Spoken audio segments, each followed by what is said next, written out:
In this guide, I will detail an efficient way to level your combat jobs in Final Fantasy XIV. There are many different ways to level up jobs, and some are more effective than others, but rather than list every single one, this guide will cover the strategy that I used myself for both Shadowbringers and Endwalker. And before we get ahead of ourselves, if you're looking for a way to level up your main, meaning that you still have main scenario quests to progress through, simply do that. If you are at a point where the XP is not great, that does not matter, as you will have to do these quests to unlock the content that requires a higher level anyway.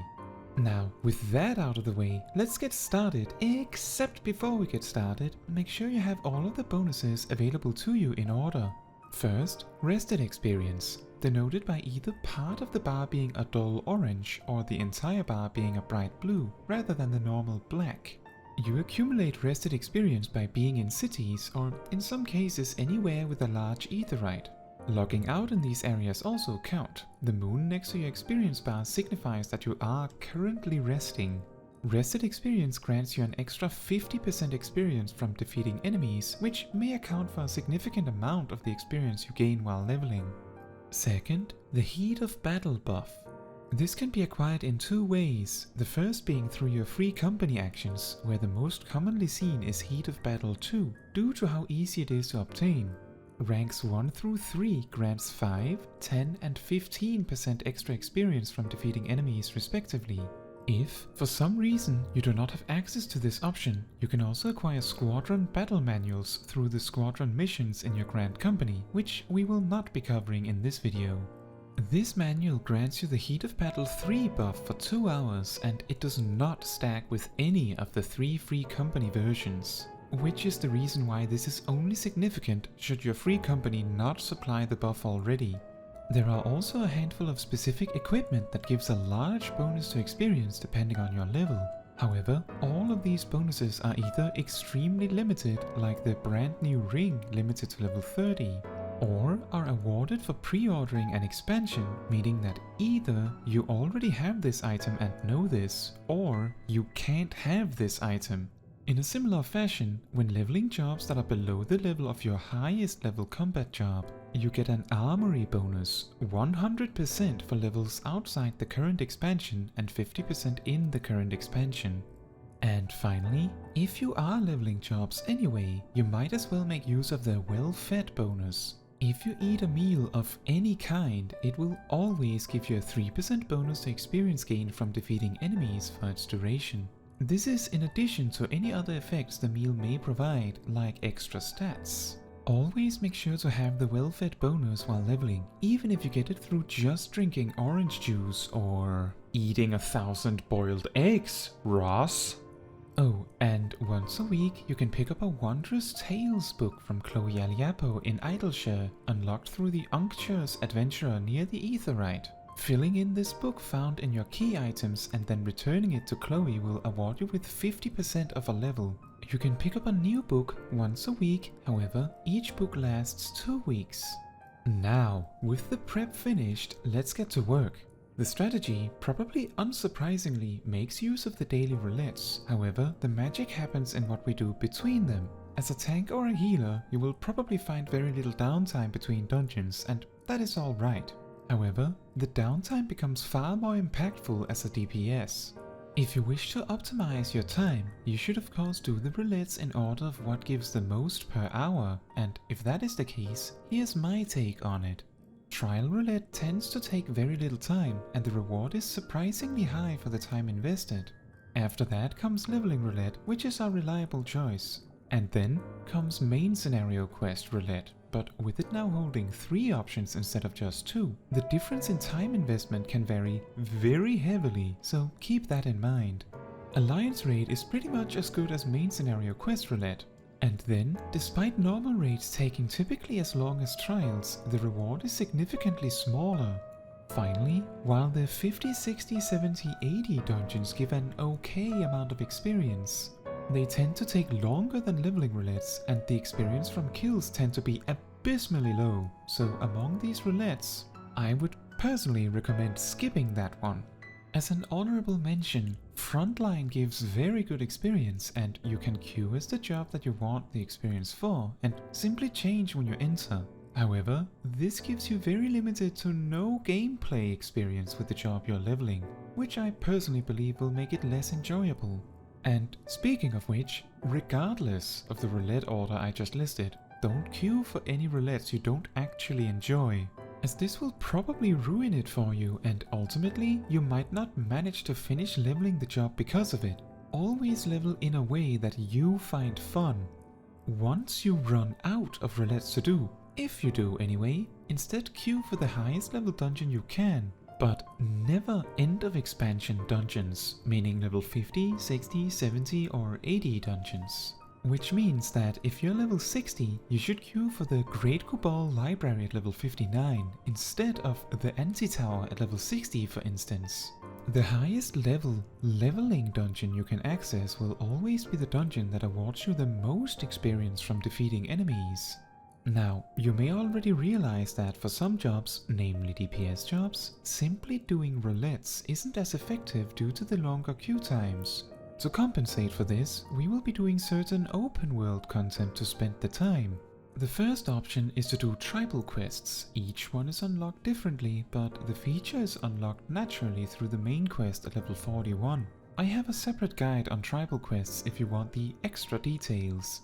As you are limited to 12 quests a day, you can help somewhere between 2 and 4 tribes per day depending on certain factors. Now, one thing to keep in mind is that the Armoury Bonus tribes award terrible experience, so these should generally be skipped if you aim to earn experience.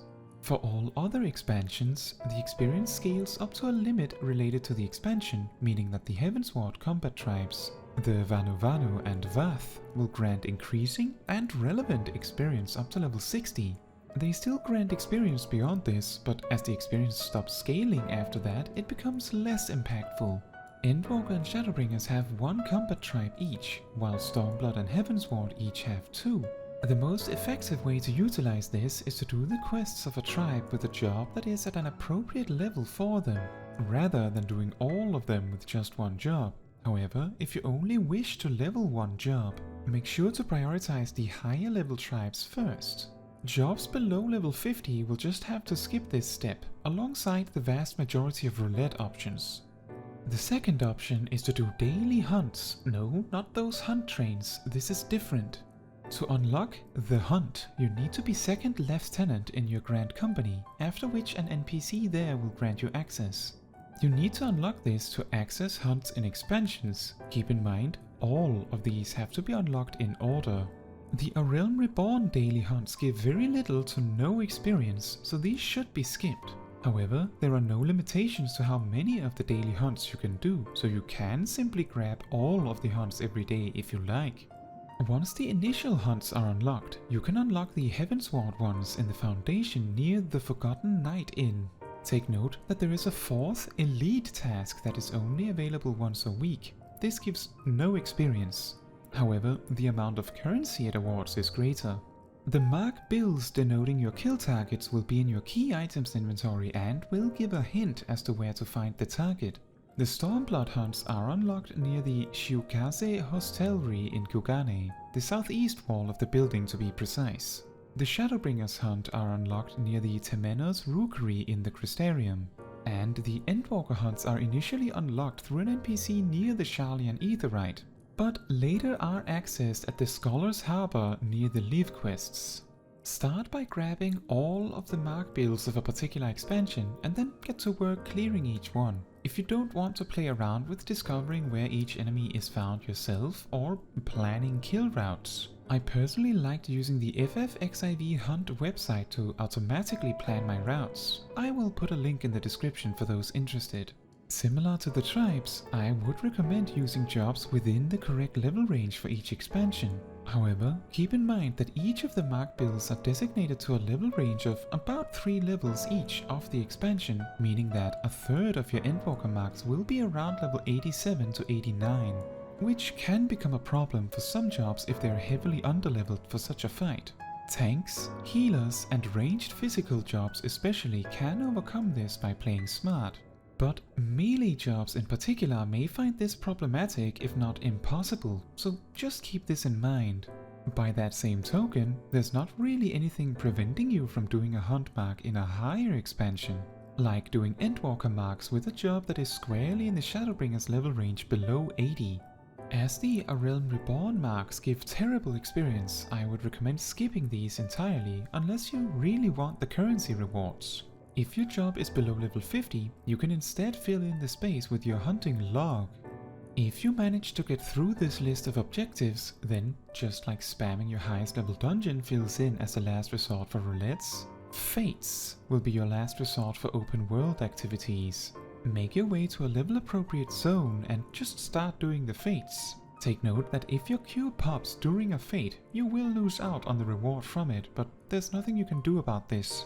In Shadowbringers and Endwalker, you may want to choose your fate farming zone based on what you need to progress for the shared fate feature, strangely found in the travel menu.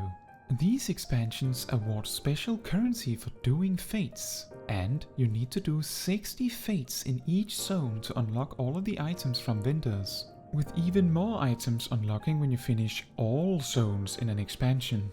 To summarize the leveling strategy, put on all your XP increasing options available to you, go through your duty roulettes, trial, leveling, main quest, alliance, normal raid, maybe frontline, and then spam the highest level dungeon you have available, skipping over ones at the end of an expansion.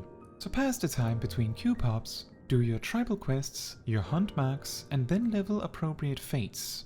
Now, as I said at the start, there are many ways to level jobs, and you should make sure to use a strategy that you enjoy. Leveling needs to be fun, else you will lose interest.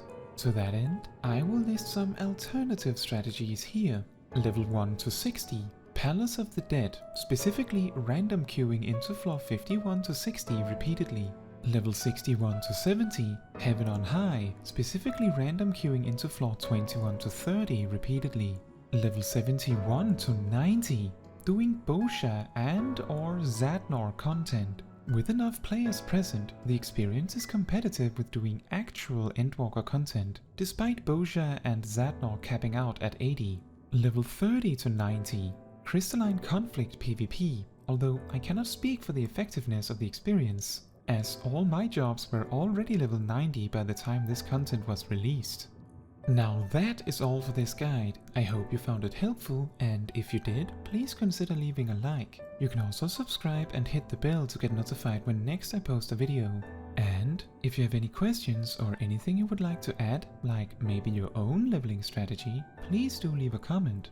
Fun fact, the Eat Egg emote from the Hatching Tide event of 2022 is a reference to the YouTuber, streamer, animator and much more, Ross O'Donovan, who made an event out of eating an entire inventory and then some of boiled eggs on stream in as close to a single session as possible. I believe the initial inspiration came from a stranger one time handing him a full stack of boiled eggs, after which he decided to eat them all right then and there.